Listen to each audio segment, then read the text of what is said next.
Hello there. Today, want to talk about Arkham Horror, the third edition. This is how to play the game. Um, we already set up the board in a previous video. So this game has been set up for the approach to Azathoth scenario. It's this one right here. Okay, so as you can see, right, so we assembled the board as we're instructed to do. We have all our cards set up. We have the display here. We pulled out the codex cards. I have my character, and we have all the pieces and cards that we need to play this. So in order to explain this, I'm just gonna be walking through the Learn to Play booklet that comes with the game. So if you wanna follow along. But, okay, so basically, when you start the game, you set up a scenario, and you don't really know what's going on yet, and it's your job to discover the story, discover what you have to do, and you follow along with the story on the scenario card, as well as the story that comes with the codex cards that the scenario is using, right? So you read all that, and then you have a place to kind of start, all right? So the idea is there are these green clue pieces along the board, and then there's these red doom tokens all along the board. And you want to collect the clues to discover what's going on and research how to solve the problems in the game and win the game before doom gets too great and you lose. So that's basically what you're doing, is you're trying to collect clues and research how to win before the too many doom tokens come out and you lose. All right, so the game is played in 4 phases. Well, every turn has 4 phases, I should say. And if you look at the player quick reference guide, right, there's a quick reference to all this. So there is the action phase, where you can perform up to 2 actions. Then there's the monsters phase, where monsters will activate, or they'll attack players if they're engaged with them.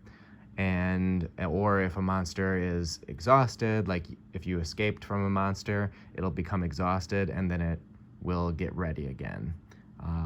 Then there's also the encounter phase, where players will pick up an encounter card, right, depending on where they are on the board. And then also, if there's an anomaly on the board, you will pick from the anomaly deck, which looks like that, right? So you can have various types of encounters, right? And then remember, at the start of the game, when we're setting up the initial clue tokens, we have shuffled in 1 event card in order to gain a clue into the encounter decks, right? So there's a potential that if you're in this zone here, you could be getting an event card with your encounter, okay? And then after the encounter phase, there is the mythos phase. And the mythos phase is where you pick from one of these tokens secretly. These are supposed to be in a bag or some sort of a hidden area where you don't see what you're picking. But you pick 2 of those tokens and then resolve the tokens. All right, so a couple things with this game. If you look at your character card, there's a bunch of numbers, right? So you see there's a focus limit, which means you can only have like up to 2 of these focus bonuses, right? Both of the 6 and the 6, this is for damage and for horror. That's how much you can take, so how much damage you can take or how much horror you can take before you're dead.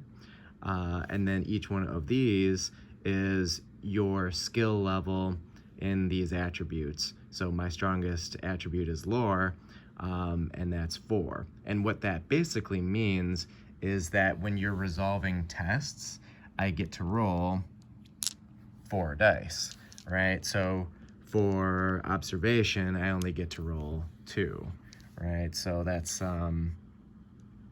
that makes it a lot harder to resolve tests, right? So what tests will look like is, so if you, when you roll the dice, a 5 or a 6 is a success, and obviously, okay, so I just failed there, but if you roll 2 of them, now that's 2 successes, but it's just success. So as long as you roll 1, 5 or 6, that's a success. But some cards will give you extra bonuses if you have more than one succession, right?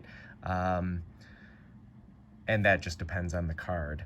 But so where you'll see this coming up, for example, in the encounters, like this one says, test either your lore or spend a clue. So when you test lore, right, you just roll. In my case, I would roll 4 dice and hope for at least 1 success in that case. Now, there's other times that, depending on what you're doing, there'll be modifiers. So, for example, there's this monster that when you're fighting him,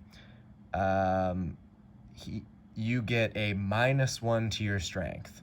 So my strength is 2, and in this example, +1, but while fighting this monster, I get a -1. So I would expect that I would get to roll 3 dice because of my focus token here, but because this monster, I actually roll -1 dice, so there's that. And then the observation, so this guy also gets I have a -2 if I am trying to evade him, and so that's what this is, that's the evasion score. Now, his is -2 and my observation is 2. So that doesn't mean that it's an automatic failure. It just means that if the modifications bring you down to 0 or less than 0, you always get to roll 1 dice. So that's how that happens. Another thing with rolling the dice, so if I were to roll this and, oh, that was a really good roll, but if I happen to roll really badly, right, there are ways that you can re-roll dice. So the game allows, if you spend a clue or spend a focus token, you get to re-roll 1 dice. All right, so I have a focus token here. I could spend it, which means it's basically gone for good, or until I get it back. Or, right, you want to get clues, right, as part of your encounters, and then before you research the clues, which means you put the clues onto the scenario card, but before you do that, if you have them on your card, you're in possession of the clues, you can spend clues in order to re-roll a dice. And it's only 1 re-roll, and it's only 1 die that you get to re-roll. So gotta use that carefully. The other thing that I wanted to mention about the damage and horror, so if I were to take damage, right, what you do is you take these tokens and you put them on your character card, so that just means that I've taken 2 damage out of the 6 that I can handle.